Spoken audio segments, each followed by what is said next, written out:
दाखालि लामलायबाय आरो दिनै खावसे लामलायबाय थोयैनि बेनो लास्टसै बाख्रिनि एबार मोजां खालामनांसिगोन बाख्रिनिफ्राय आगोलनि फुराना माइया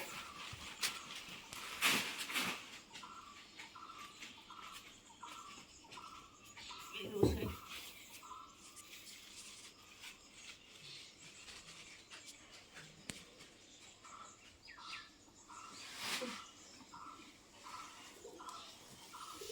बाख्रिनिफ्राय हानांसिगोनथ' गोजामनि माइया जोबोद नालाय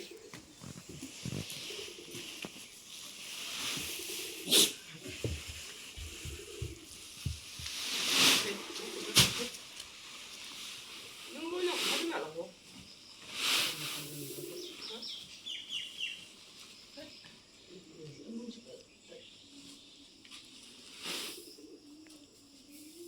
मा सिदोंसै माथो जेबो सियाखै अखा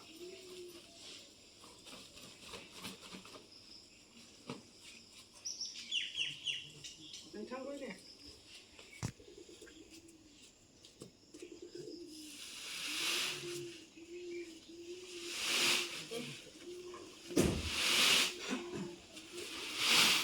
मोनसेया गथ'फोर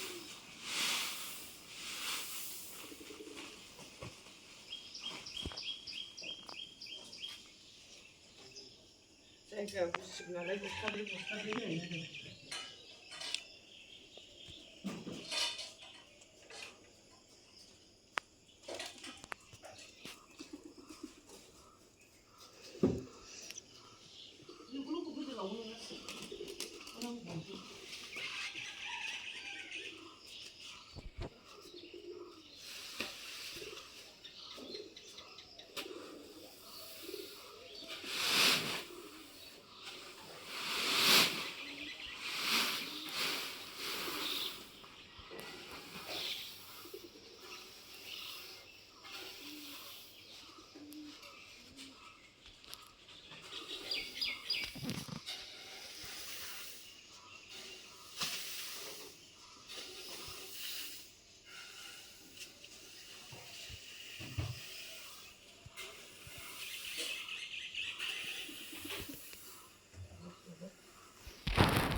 गाव रानबाय थाथोंसै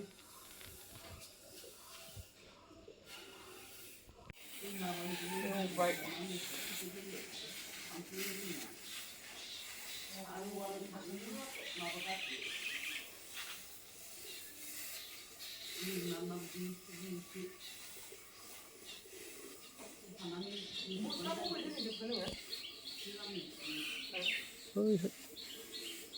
बायग'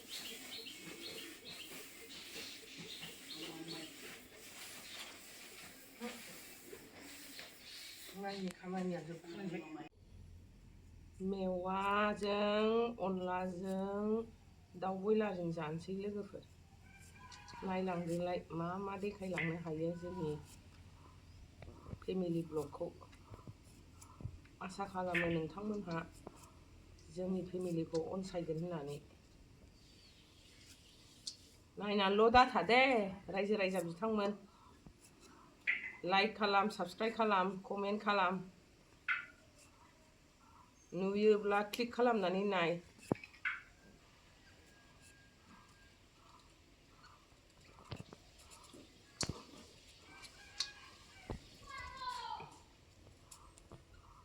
गरमथारहाय सान्दुं गोसाजों जाबदों दिनै जि गरम मोनबाय बोथोरानो थानो हाया हाया मोनथारदां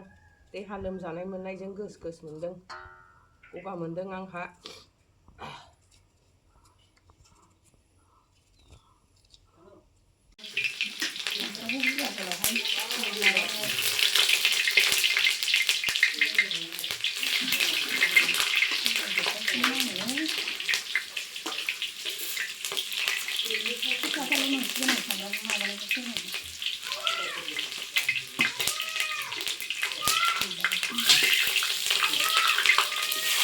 Aku ya guys.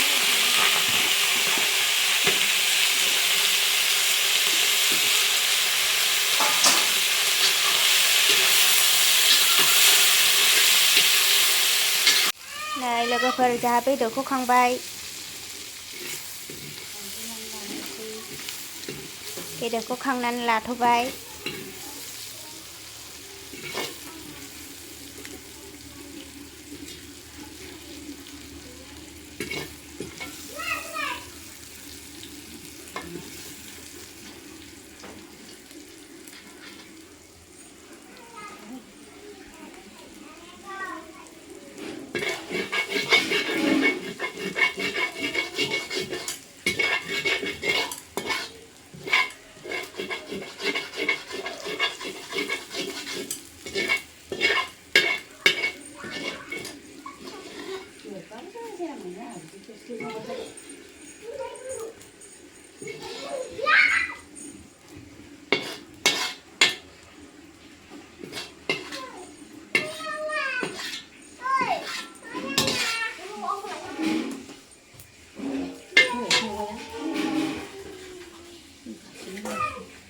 मेवाइखौ एवनोसै एबाराव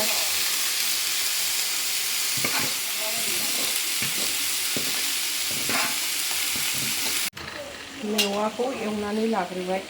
मेवाखौ एवनानै लानानै उनाव दै होनानै अन गुन्दैखौ होनानै बेदरखौ होनोसै दहायनि आंनि बिजावजालिफोर अनला मेवाइ ओंख्रि जानोसै नै लोगोफोर अनलाजों दाउजों दहाय फुंनि मैथाजों नाजों आलु भाजा नै जानोसै लोगोफोर नायलांदोलाय मादैखौ मादैनि जानायखौ दा लुबै दे सनाफोर नोंसोरो रावबो लुबैनाङा मादैनि जानायखौ जि गोथाव जाखादों अनलाजों दाउजों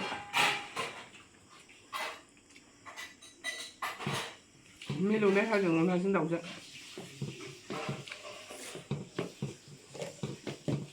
गुला गुलि जाथारबाय आङो